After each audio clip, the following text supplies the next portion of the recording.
Oke, selamat sore Sobat Guntur FM, bertemu kembali bersama saya Tami Krisna. Dan kali ini kita ketemuan di Your Community Sobat Guntur FM edisi hari Minggu ya, di tanggal 22 November 2020. Senang sekali rasanya bisa bertemu kembali bersama Sobat Guntur. Dan juga Tami sudah kedatangan satu komunitas yang keren banget pastinya Sobat Guntur. Komunitas yang akan menginspirasi kamu yang ada di rumah sana selama pandemi ini ya. Mungkin lagi di rumah aja, bosen gak ngapa-ngapain, yuk kita dengerin dulu pembicaraan Tami barengan sama narasumber kita pada sore hari ini, biar dikata juga kamu semakin termotivasi lagi. Kita sapa dulu Yayasan Project Jyoti Bali, perwakilannya ya. Selamat sore. Sore. Oke, di sini sudah ada dua perwakilan dari Yayasan Project Jyoti Bali. Sobat Guntur FM kira-kira penasaran dong ya, apa sih Yayasan Project Jyoti Bali, kemudian komunitas seperti apakah ini? Yuk kita berbincang lebih dalam barengan sama, kita kenalan dulu ya Sobat Guntur. Yang pertama ada siapa, silakan. Oke, perkenalkan nama saya Komani Sugiani. Kebetulan saya selaku Ketua Yayasan Project Jyoti Bali. Oke. Dan hari ini juga saya mengajak salah satu siswa Taman Pintar YPJB, jadi singkatan Yayasan Project Jyoti Bali itu kita singkat jadi YPJB. Nah hari ini kebetulan kita lagi ada lomba tadi, jadi langsung ke sini dan mengajak siswa kami yang bernama Nilo Sri Devi Widiani. Oke, ngomong-ngomong tentang lomba, jangan-jangan piala yang di depan ini hasil lombanya ya? Iya, benar sekali. Oke, wah, bersama dengan Mbak Ani dan juga Sri Devi. Oke, Sobat Guntur FM, di tengah-tengah kita sudah ada dua narasumber ya yang merupakan perwakilan dari Yayasan Project Jyoti Bali. Mbak Ani selaku ketua yayasannya langsung, dan Sri Devi selaku salah satu siswa ya yang juga bergabung dalam Yayasan Project Jyoti Bali. Oke, kita pengen banget dong tahu gitu ya, sebenarnya Yayasan Project Jyoti Bali ini seperti apa sih Mbak Ani? Oke, sebelum menjadi yayasan, kita dari tahun 2016 itu terbentuk komunitas dengan nama Social Project Jyoti. Kemudian kami mengurus izin yayasan tertanggal akte notaris itu 10 September 2020 baru menjadi Yayasan Project Jyoti Bali. Nah, Yayasan Project Jyoti Bali ini bergerak di bidang kemanusiaan, sosial, keagamaan, pendidikan, dan seni budaya. Jadi di Yayasan Project Jyoti Bali ini kita memiliki 6 program kerja. Dan salah satunya adalah kami memiliki kegiatan educational project, yaitu kami mendirikan taman pintar itu khusus untuk pembelajaran gratis bagi anak pedesaan. Jadi siswa-siswa di taman pintar YPJB ini adalah anak-anak pedesaan. Mereka membayar belajar di sana menggunakan sampah plastik. Oke, wah ini salah satu hal yang luar biasa ya Sobat Guntur FM, menukar ilmu pengetahuan dengan sampah plastik gitu ya. Di mana-mana mungkin orang-orang pada berpikir sampah plastik itu adalah hal yang tidak berguna, tapi dalam yayasan ini, di Yayasan Project Jyoti Bali ini, sampah plastik menjadi sangat berguna karena bisa ditukar dengan ilmu pengetahuan ya. Bisa mendapatkan informasi gitu ya Sri Devi ya. Iya. Oke, sejauh ini Sri Devi boleh tahu nggak sih sudah bergabung dengan Yayasan Project Jyoti Bali ini berapa lama sih? Sekitar 2 tahun. 2 tahun kurang lebih. Oke, kalau yayasan ini sendiri berdiri dari kapan sebenarnya Mbak Ani? Seperti yang tadi saya jelaskan, itu baru resmi menjadi yayasan tertanggal 10 September 2020. Oke, tapi itu resminya. Ya, tapi kegiatan kita sudah mulai tahun 2016. Nah, awalnya kita sebelum ada Taman Pintar YPJB ini, kita mengadakan pemberantasan buta aksara di berbagai desa di Kecamatan Kubu Tambahan, kemudian di seluruh Kabupaten Buleleng. Jadi untuk di Taman Pintar ini, anak-anak yang memang bergabung di situ baru 2 tahun. Sedangkan kegiatan kita sudah hampir 4 tahunan gitu. Oke. Kegiatannya memang sudah berlangsung sejak 4 tahun yang lalu kurang lebih ya. Kemudian kegiatan apa saja sih yang sudah dilakukan semenjak 4 tahun lalu saat komunitas ini berdiri? Ya. Komunitas ini sebelum jadi yayasan namanya Social Project Jyoti, kita memiliki kegiatan ada door to door project. Ini adalah kita memberikan bantuan sembako kepada lansia, kemudian penyandang disabilitas dan juga masyarakat kurang mampu. Kemudian ada bedah rumah. Jadi kita langsung terjun ke lapangan karena terkadang apa yang ditulis di atas meja itu tidak sama dengan yang ada di lapangan. Jadi kita bergerak untuk sengaja terjun ke lapangan untuk mencari memang rumah-rumah yang layak dibedah. Kemudian kita sosialisasikan dengan dinas terkait untuk nantinya dapat bantuan seperti itu. Kemudian ada Go Green and Clean. Go Green and Clean ini adalah kita memang mengajak anak-anak. Kami juga merupakan salah satu komunitas pelopor gerakan anak peduli lingkungan. Jadi memang anak-anak di sini adalah kita ajak untuk pilah, olah, kelola sampah plastik, kemudian membibit dan menanam. Selanjutnya juga ada GOT Project, itu ada di kegiatan seni budaya. Kita sudah pernah tampil lintas kabupaten. Jadi tampil kita tuh di Desa Selulung kemarin mewakili desa dan berbagai pertunjukan lainnya. Kemudian ada Educational Project, itu ada Taman Pintar YPJB yang tadi. Oke, wah lengkap sekali ya Sobat Guntra FM kegiatan yang sudah dilakukan oleh Yayasan Project Yoti Bali. Meskipun baru resmi menjadi yayasan masih di tahun 2020 ini ya. Jadi hitungannya masih beberapa bulan Sobat Guntra FM, tapi kegiatan yang dilakukan itu sudah sangat banyak sejak 4 tahun yang lalu ketika belum resmi menjadi yayasan, tapi sudah terbentuk komunitas ini gitu ya. Benar. Mbak Ani ya.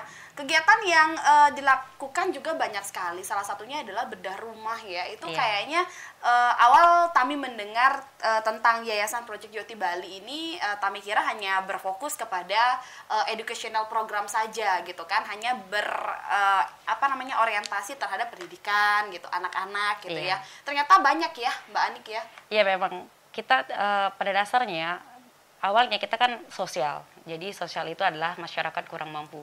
Di mana masyarakat kurang mampu ini kan lintas usia kayak gitu.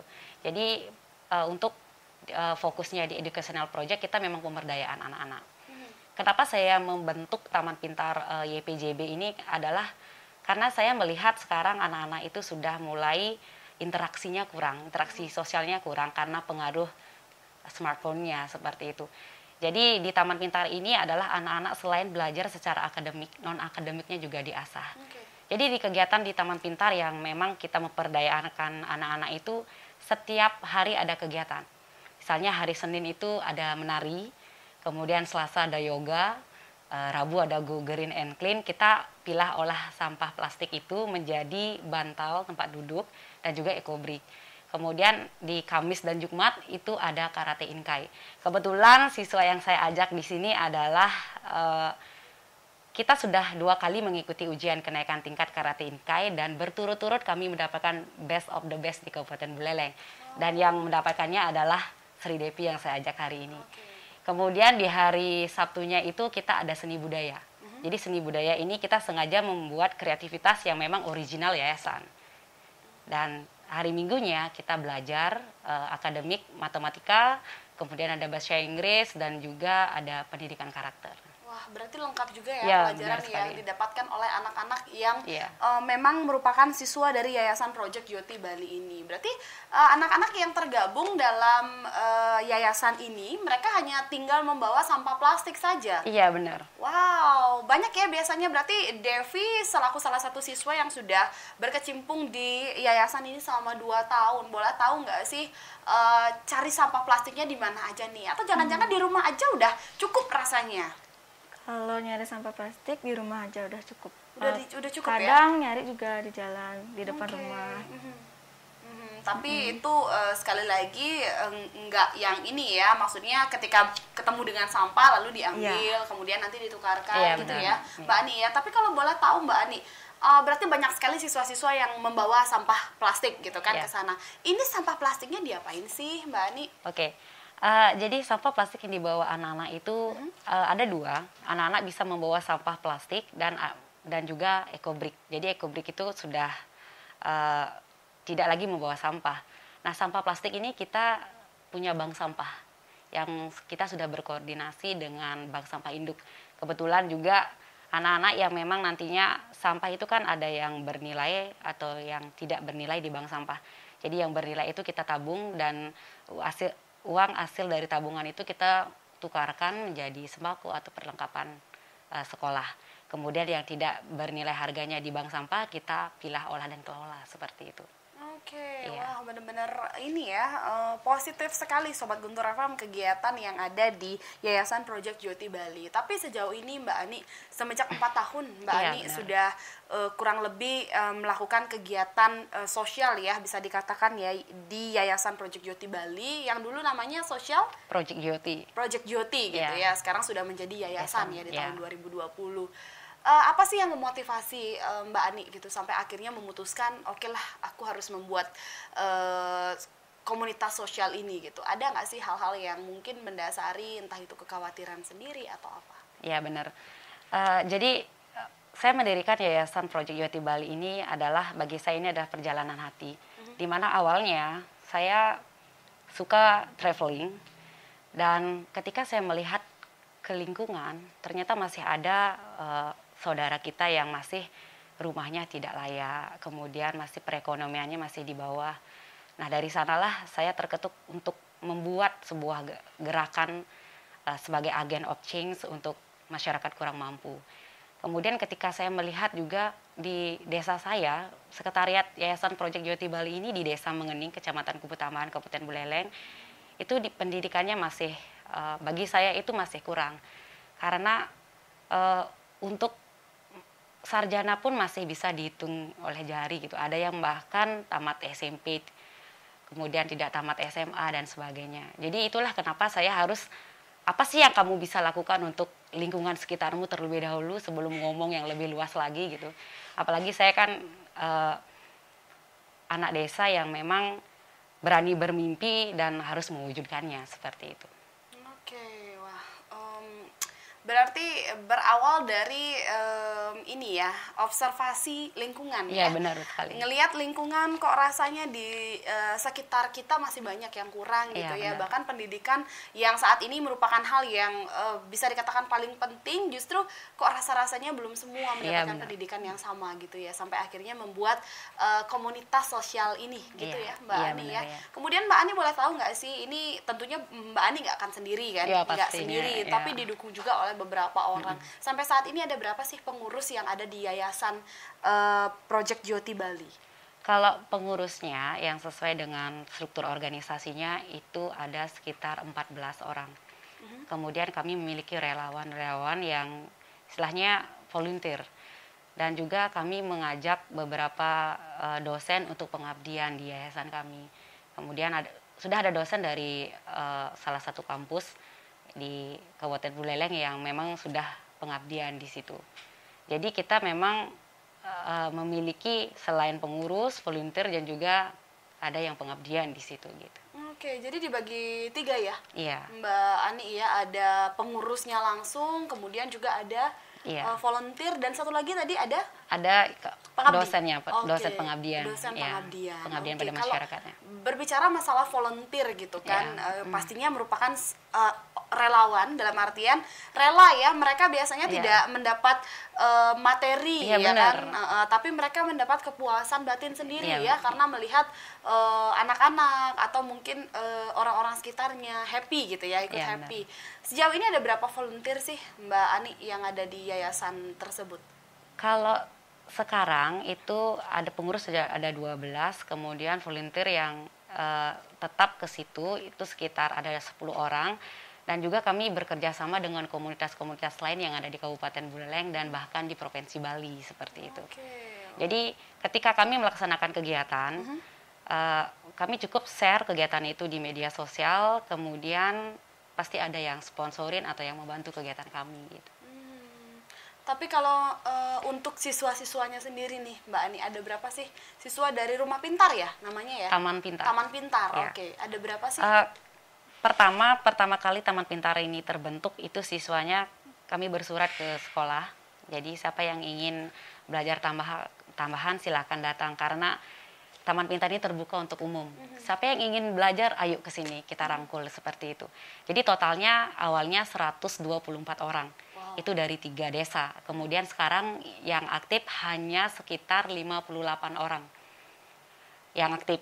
Tetapi yang masih istilahnya besok kadang datang, dusanya tidak, itu sekitar 72 orang. 72 orang. Ya, Dari totalnya. awalnya 100 sekian ya, Ya, Mbak Ani 24. Kemudian menjadi penurunan yang aktif 50 sekian, kemudian yang masih sering kadang datang kadang tidak 70. Apa sih Mbak Ani yang menjadi kendala gitu kan sampai akhirnya ada penurunan seperti ini, padahal biasanya semakin berkembang kegiatan positif itu akan mendapatkan lebih banyak siswa Ya, gitu benar. ya Mbak Ani ya. Yang pertama karena beberapa siswa kami yang awalnya 124 itu sudah SMP dan SMA. Jadi kalau SMP dan SMA-nya masih di desa, itu bisa ikut.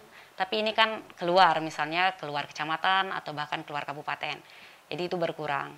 Kemudian yang misalnya yang kadang datang kadang enggak itu karena lokasi rumah dengan sekretariat lumayan jauh. Bahkan kalau di desa Mengening itu terbagi menjadi 2 dusun, dusun Sangker dan dusun Tegal. Yang di Sangker itu jauh. Kalau misalnya orang tuanya tidak bisa mengantarkan, mereka pasti izin. Tapi kalau mereka diantarkan oleh orang tuanya, tidak izin seperti itu. Tapi kalau misalnya ngomongin masalah siswa ya yang mengalami penurunan ini ya, meskipun masih tetap ada beberapa siswa, bahkan bisa dikatakan banyak, 50 lumayan banyak ya. 72. Ukuran, Ya, 70 ya, 70 lumayan banyak untuk ukuran sebuah yayasan gitu kan. Apakah sulit Mbak Ani untuk melakukan sosialisasi kepada orang tua ya? Yang kadang orang tua berpikirnya ketika kita mengajak mereka untuk bergabung dengan yayasan kita, ujung-ujungnya mereka akan berpikir disuruh bayar nih ujung-ujungnya, atau ujung-ujungnya mereka akan berpikir ada keuntungan yang mereka inginkan dari kami gitu misalnya. Kalau sejauh ini yang Mbak Ani alami ya di Desa Kubu Tambahan gitu ya, apakah susah mensosialisasikan yayasan ini kepada para orang tua yang ada di desa? Kalau sosialisasi, kenapa kami bisa berjalan seperti ini? Karena pastinya dukungan dari orang tua. Jika tidak ada dukungan dari orang tua, tidak mungkin kami masih berjalan dalam kegiatan Taman Pintar YPJB ini. Dan sosialisasinya kami adalah, kami ingin mereka yang ada di desa, yang memiliki potensi bisa difasilitasi. Karena saya merasa anak-anak memiliki potensi besar, tetapi kurangnya ada pembinaan seperti itu, sehingga kami sengaja mengajak merangkul anak-anak yang memang memiliki potensi besar untuk dikembangkan. Jadi itu yang kemudian ketika mereka orang tua melihat anaknya setelah berada di yayasan, ada perubahan yang sangat signifikan, baik dari perilaku, karakternya berubah, kemudian awalnya yang nggak bisa baca jadi bisa baca, kemudian yang nggak juara jadi juara. Nah, karena ada perubahan yang seperti itu, peran orang tua, kontribusi orang tua terhadap kegiatan kami itu sangat tinggi. Bahkan kalau nggak mau les anaknya, orang tuanya sendiri yang ngantorin langsung, nggak boleh nggak les dan sebagainya gitu. Mereka sangat antusias untuk ini. Dan astungkari sekali, banyak awalnya 1 desa, sekarang udah 3 desa. Berarti bisa dikatakan masyarakat yang ada di pelosok desa pun Sobat Guntur FM sekarang sudah mulai open minded ya terhadap pendidikan ya, Mbak Ani ya. Kalau dulu mungkin masih agak bisa dikatakan masih memiliki close minded gitu kan, masih berpikir bahwa sudahlah pendidikan sampai SD saja sudah dinamakan pendidikan, tapi sekarang kejarlah sampai setinggi-tingginya gitu ya Mbak Ani ya. Oke, kalau ngomongin tentang orang tua yang mendukung karena adanya perubahan-perubahan yang memang dialami oleh anak-anaknya gitu ya, langsung dilihat. Bagaimana dengan pemerintah? Biasanya pemerintah agak susah ya ngelihat ya, maksudnya jika tidak ada satu kegiatan gitu mungkin yang dilakukan yang memang diketahui oleh pemerintah, biasanya agak susah ketika pemerintah mengetahui hal itu. Tapi kalau yayasan ini sendiri gimana Mbak? Setelah kami menjadi yayasan, kami berkoordinasi dengan dinas-dinas terkait. Dan bahkan semenjak kami berdiri, pemerintah desa sangat antusias kepada kami. Bahkan setiap kegiatan-kegiatan kami dibantu. Seperti kemarin ujian kenaikan tingkat karate, kami dibantu untuk menggratiskan anak-anak agar tidak bayar. Kemudian kalau ada event-event pentas seni budaya antar desa, kita diberikan kepercayaan untuk menjadi perwakilan desa.